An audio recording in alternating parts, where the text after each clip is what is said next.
हरे कृष्णा कृष्णा कृष्णा हरे हरे, हरे राम राम राम हरे हरे। सभी भक्तों का आज की इस कृष्ण कथा में हार्दिक स्वागत। इस संसार में हर व्यक्ति सुखी होना चाहता है और सुख के पीछे वो इतना पागल होता है, न जाने कितने कितने पाप करता है। हर समय, हर वक्त, हर पल उसे आनंद चाहिए, सुख चाहिए और अपने सुख के लिए वो कुछ भी करने को तैयार है। अपने सुख के लिए वो न जाने, अपनी इंद्रियों की तुष्टि के लिए न जाने कितने कितने पाप करता है। अपने घर, अपने परिवार, अपने बीवी बच्चों के लिए तरह तरह के पाप करता है। वो जानता नहीं है इस पाप का परिणाम क्या होगा और उसे ये भी मालूम नहीं है कि इस पाप में हमारे ये घर वाले, हमारे ये बच्चे, हम जिसके लिए पाप कर रहे हैं वो हमारे साथी होंगे नहीं, वो हमारे पाप में शामिल नहीं होंगे। और अपनी इंद्रिय तुष्टि के लिए तो इतने पाप करता है, अपनी जीवा के लिए इतने पाप करता है, उसे समझ में नहीं आता कि इसका परिणाम क्या होगा। और यही पाप जब दुख के रूप में सामने आते हैं ना, तो व्यक्ति रोता है, तड़पता है। उसे ये मालूम नहीं है हंस हंस के किया हुआ पाप रो रो के भुगतना पड़ेगा। जैसी करनी वैसा फल, आज नहीं तो निश्चित कल।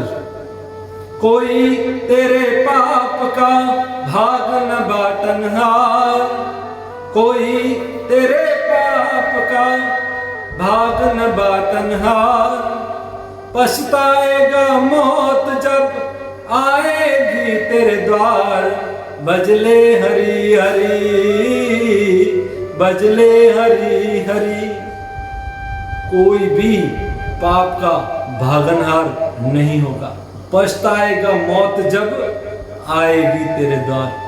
अपनी इंद्रिय तृप्ति के लिए, अपनी जीवा के लिए वो न जाने कितने प्राणियों की हत्या करता है, कितना कितना मांस खाता है, अंडे खाता है। और फिर दुख के रूप में, जब पाप दुख के रूप में सामने आता है ना, तो मंदिर में आता है और मंदिर में आकर के भगवान के सामने प्रार्थना करता है, दया करो प्रभु, दया करो। अब भगवान के सामने ये पूछता है, देखता है और भगवान से प्रार्थना करता है कि मुझे दुख क्यों आते हैं और मुझ पर दया करो। तब भगवान देखते हैं कि तुमने किसी पर दया की। अगर तुम्हारे मन में दया है, तुमने अगर किसी पर दया की है, तो तुम दया के लायक हो।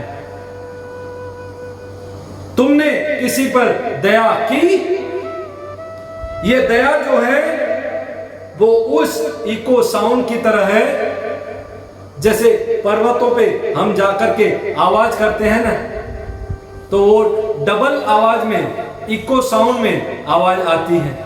ये दया जो है ना, ये उस फुटबॉल की तरह है जो दीवार पर मारा जाता है वो वापस आता है। यानी तुम अगर किसी पर दया करते हो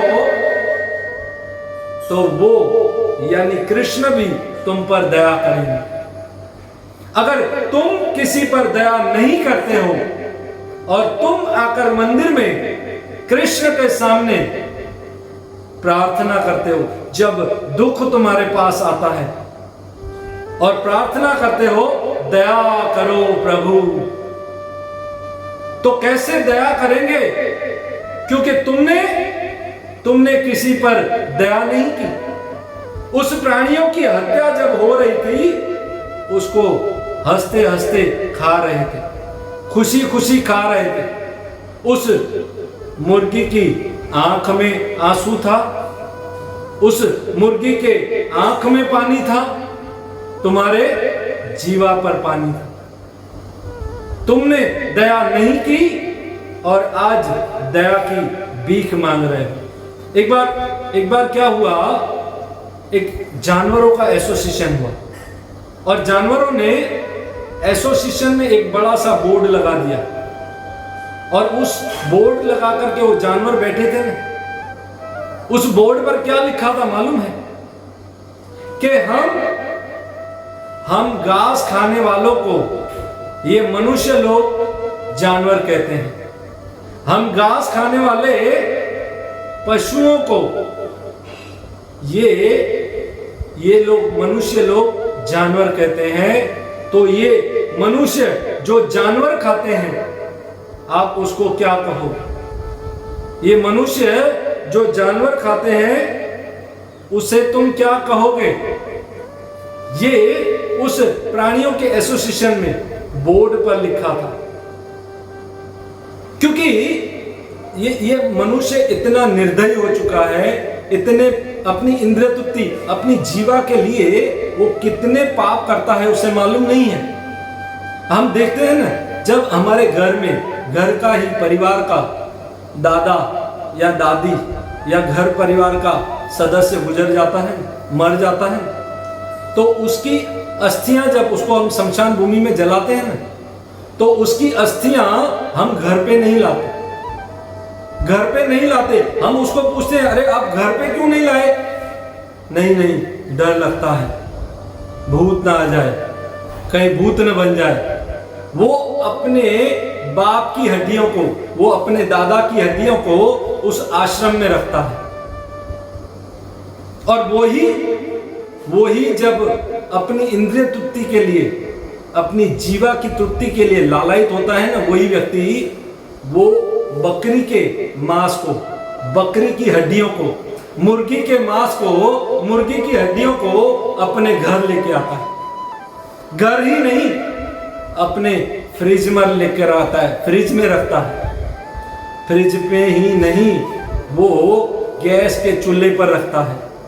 गैस के चूल्हे पर ही नहीं, उसको पकाता है, उसको चूल्हे पर ही नहीं, अपने बर्तनों में ही नहीं, अपनी जीवा पर, अपनी टेस्ट के लिए उस खून को पीता है, उस बकरी के खून को पीता है, उस मुर्गी के खून को पीता है। और शमशान भूमि बना दिया है अपने पेट को।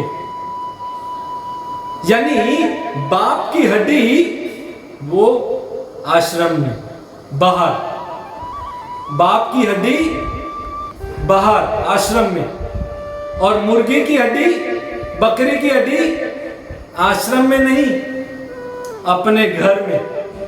घर में ही नहीं, अपने फ्रिज में। फ्रिज में ही नहीं, अपनी जीवा पर। जीवा में ही नहीं, अपने पेट में। अपने पेट को शमशान भूमि बना दिया है। मनुष्य की शमशान भूमि कहाँ है? जहां उसको बाहर जलाया जाता है।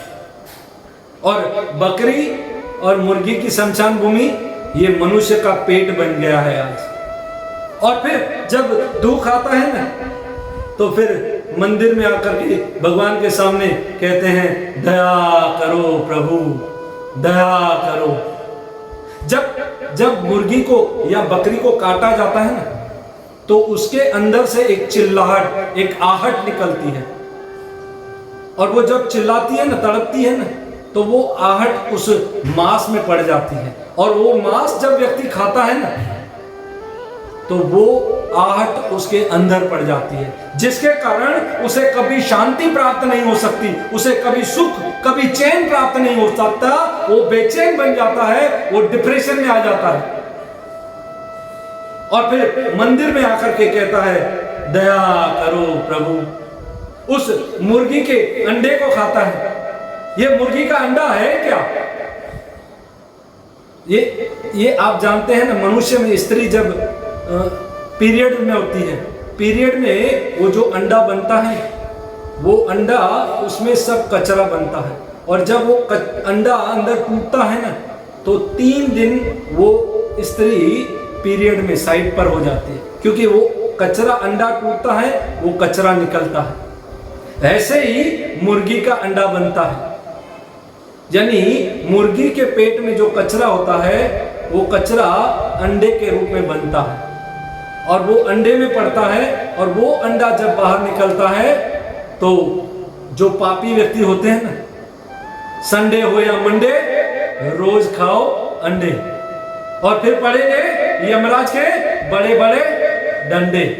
वो मालूम नहीं है, अपनी इंद्रिय तृप्ति के लिए वो कोई भी पाप कर सकता है। पर भगवान गीता में क्या कहते हैं, ये मनुष्य जो है ना, ये जीवात्मा, मनुष्य हो, पशु हो, पक्षी हो, मुर्गी हो या बकरी हो, ये सब मेरे अंश हैं। मामे व अंशे जीव लोके जीव भूते सनातन। ये जीवात्मा जो है वो मेरा अंश है, मेरा पुत्र है, वो सनातन है। वो चाहे बकरी हो, चाहे मुर्गी हो, चाहे मनुष्य हो, सब मेरे पुत्र हैं, मेरी संतान है।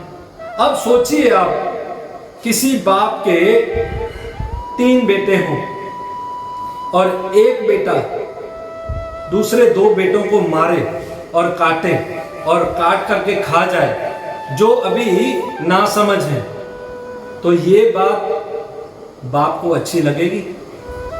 हमारे कृष्ण जो सभी जीवों के बाप हैं, परम पिता हैं, अहम बीजम परम पिता, सभी जीवों के पिता जो हैं, क्या उनको कष्ट नहीं होगा?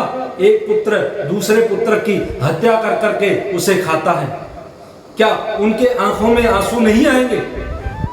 और इसलिए जो व्यक्ति पाप करता है ना, तो भगवान ने उसके लिए सजा तय की है, प्रकृति ने उसके लिए सजा तय की है।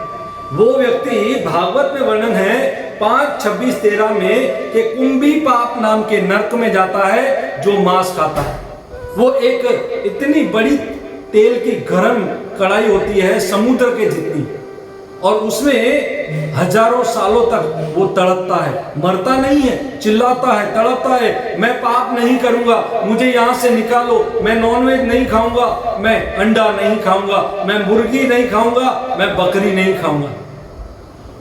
चिल्लाता है, तड़पता है, पर यमराज के यमदूत फिर से उसे लात मारते हैं, फिर से अंदर वो पकोड़े की तरह उसको फ्राई करते हैं उसमें, और वो दुख के रूप में उसके वही पाप उसके सामने आ जाता है। जो उसने हंस हंस के पाप किया था, अब उसे रो रो के भुगतना पड़ता है, क्योंकि शास्त्र कभी गलत नहीं बोलते। इसलिए ये रिस्क नहीं लो।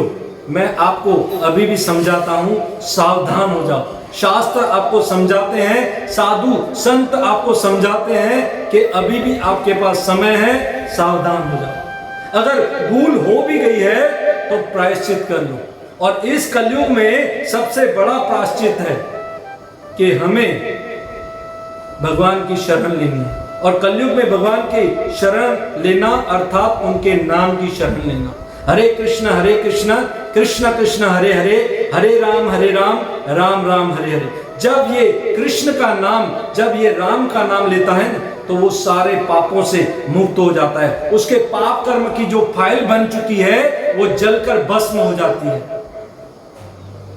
और फिर याद रखना, फिर पाप नहीं करना है, क्योंकि अभी तक जो आप पाप कर रहे थे वो क्या था? पाप था। पर अब आपने जान लिया और जान करके आप पाप कर रहे हो, ये पाप नहीं, अपराध है। क्योंकि पाप करता है व्यक्ति तो उसको 1 डंडा लगता है, अपराध करता है तो उसे 10 डंडे लगते हैं। पाप से अपराध ज्यादा भयानक होता है। चैन से सोना है तो जाग जाओ। ये मांस, नॉनवेज खाना, यही पाप नहीं है। ये सब्जी आदि हम खाते हैं ना, उसमें भी पाप होता है। इसलिए हमें पाप से बचना है, क्योंकि पाप ही हमारे बंधन का, हमारे दुख का, हमारे कर्मों के बंधन का कारण है। इसलिए हमें, आप सोचोगे अरे मांस नहीं खाना है, शाक भी नहीं खाना है, तो क्या खाना है? हमें मांसाहारी नहीं बनना है, क्योंकि मांसाहारी बनेंगे तो हम नरक जाएंगे।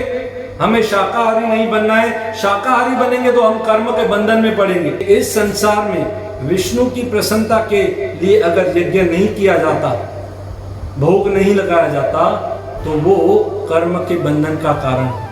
हमें मांसाहारी नहीं बनना है, क्योंकि हमें नरक नहीं जाना है। हमें शाकाहारी नहीं बनना है, क्योंकि कर्म के बंधन में नहीं पड़ना है। इसलिए हमें प्रसादाहारी बनना है। हम जो भी कुछ खाते हैं, पहले तुलसी पत्ता डाल करके भगवान को भोग लगाएं। और फिर ही प्रसाद के रूप में अगर उसको खाते हैं तो हमारा हृदय, हमारा मन, हमारी बुद्धि शुद्ध होगी, हम कभी भी पाप नहीं करेंगे। और जो पाप नहीं करता है ना, वो भक्ति करता है और महामंत्र जप करके वो इस भवसागर से मुक्त हो जाता है। बहुत बहुत धन्यवाद। हरे कृष्ण। श्रील प्रभुपाद की जय।